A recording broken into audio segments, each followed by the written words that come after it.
Assessore Pucci, Natale di Roma, dopo tanti anni questa manifestazione continua ad attrarre tanti visitatori, turisti, ma anche tanti romani.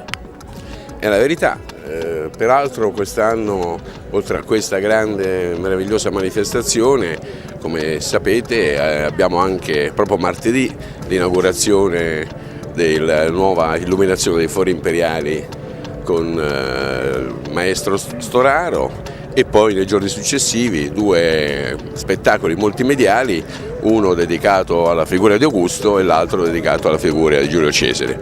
Quindi ogni anno Roma acquista sempre più valore dal punto di vista storico e acquista sempre più, il suo Natale acquista sempre più valore anche dal punto di vista dell'immagine della città. L'amministrazione capitolina comunque si è sempre mostrata all'altezza della situazione e anche quest'anno una manifestazione che ovviamente celebra il compleanno di Roma, i Natali di Roma. Secondo lei il cambiamento storico che si è avuto nel corso dei secoli, quanto può valere il significato storico per la cittadinanza? Rievocarla?